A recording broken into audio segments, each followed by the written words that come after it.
A presentation on Last Spring by Anish Jung. Story 2 Part 1 prepared by N. Ram. Hello students. Today I will tell you the explanation of the lesson Last Spring class 12 Story 2 Part 1. Second story. I want to drive a car. Mukesh insists on being his own master. I'll be a motor mechanic, he announces. Do you know anything about cars? I ask. In second part of the story, the writer meets Mukesh, one of the bangle makers of Firozabad who dreams to be a motor mechanic. The writer asks if he knows anything about cars. I will learn to drive a car, he answers, looking straight into my eyes. His dream looms like a mirage amidst the dust of streets that fill his town Firozabad, famous for its bangles. Every other family in Firozabad engaged in making bangles. The boy is confident and replies that he will learn to drive a car. His dream is far away from reality, and although the boy is confident he will achieve his target, the writer feels that the boy's dream will not materialize and gradually get influenced by the dusty streets of Firozabad. She wants to say that as every family in the town of Firozabad is involved in glass bangle industry, so will Mukesh do with the passage of time? He lives in Firozabad, which is famous for glass bangles. It is the center of India's glass blowing industry, where families have spent generations working around furnace, welding glass, making bangles for all the women in the land, it seems. The writer tells us that Firozabad is the main town of India for the glass blowing industry. The families have been involved in working at furnace, welding glass, and making bangles for generations. They have made so many bangles that it seemed that they made bangles for all the women of the land. Mukesh's family is among them. No one of them know that it is illegal for children like him to work in glass furnaces with high temperatures, in dingy cells without air and light, that the law, if enforced, could get him and all those 20,000 children out of the hot furnaces where they slog their daylight hours, often losing the brightness of their eyes. Mukesh's family is also involved in the profession of glass bangle making. They are not aware of the law. They do not know that it is unlawful to force children to work in such a glass furnace. The work places are hot, dark, closed rooms without ventilation. The writer feels that if the law will come into force, it will rescue almost 20,000 children from these inhuman places where they are forced to work hard during the daytime. They often end up losing their eyesight also. Mukesh's eye beams as he volunteers to take me home, which he proudly says is being rebuilt. Here, Mukesh is happy as he takes the writer to his home. He feels proud as he informs the writer that his house is being renovated. We walk down stinking lanes choked with garbage, past homes that remain oval with crumbling walls. wobbly doors, no windows, crowded with families of humans and animals coexisting in a primeval state. Writer and Mukesh walk down streets which are full of garbage and give foul smell. The streets are lined with slum which are unsteady. The walls are falling apart.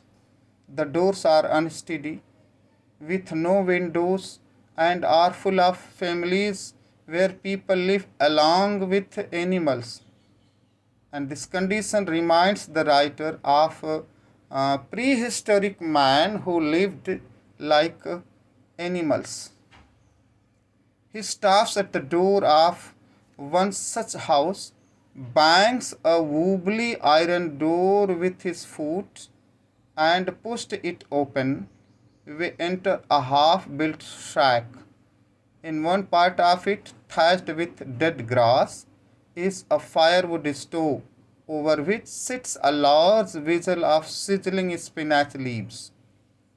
Mukesh stops in front of one such door, hits it hard with his foot, and pushes it open. The house where Mukesh lives is partially constructed hut thatched with dead grass. In one corner is a fire stove. A vessel with spinach leaves is kept on it. On the ground, in large aluminium platters, are more chopped vegetables. A frail young woman is cooking the evening meal for the whole family. Through eyes filled with smoke, she smiles. She is the wife of Mukesh's elder brother.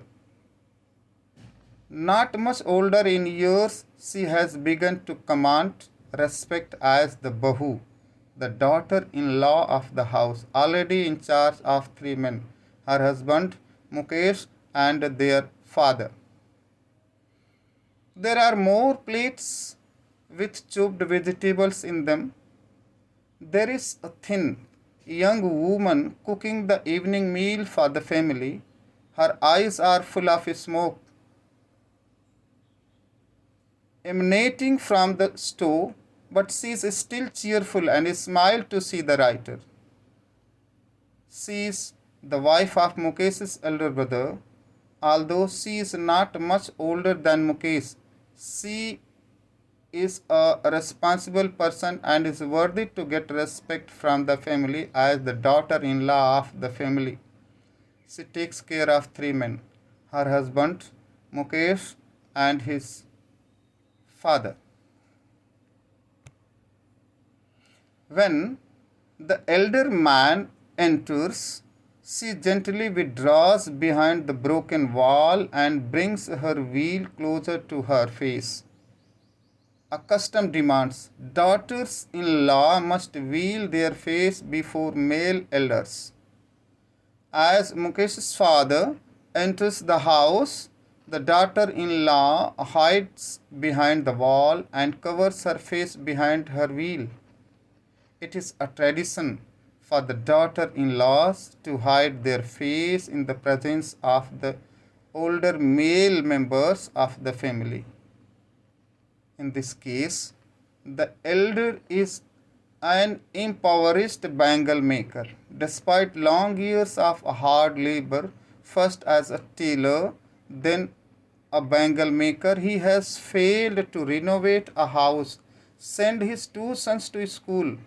All he has managed to do is teach them what he knows, the art of making bangles. The elder in this family here is a poor bangle maker.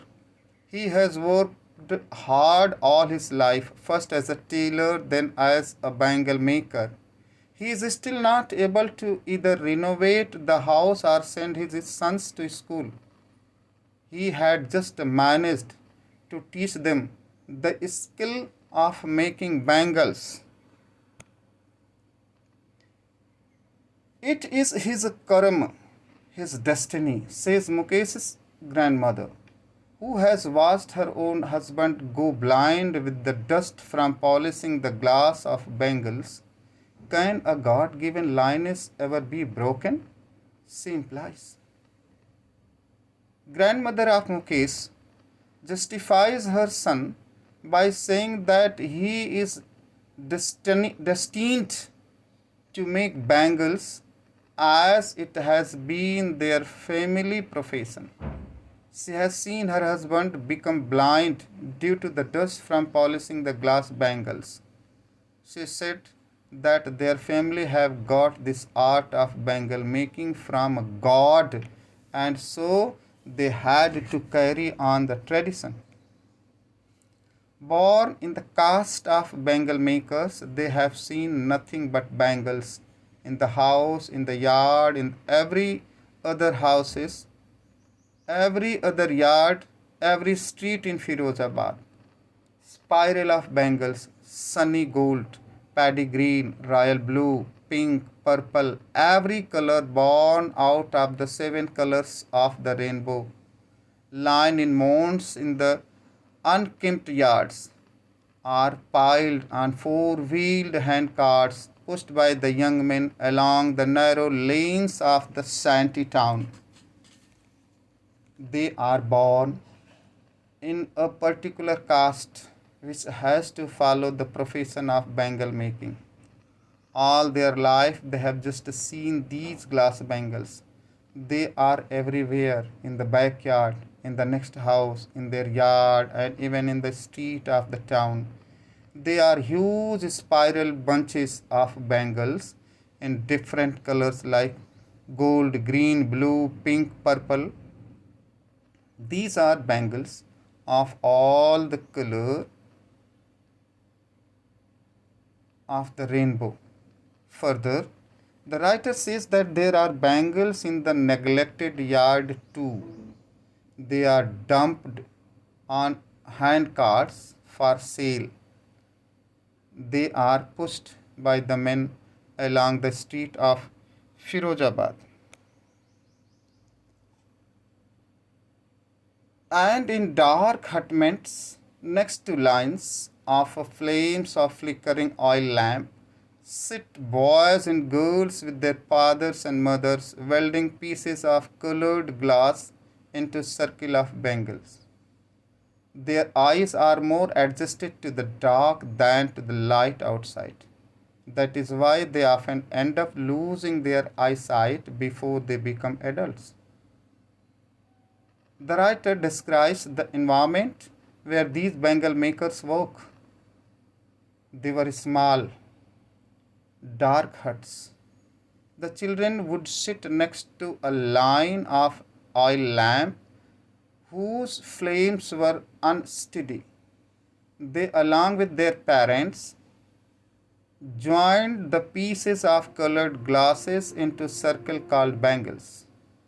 As they spent a lot of time in dark, their eyes would not adapt to the bright sunlight.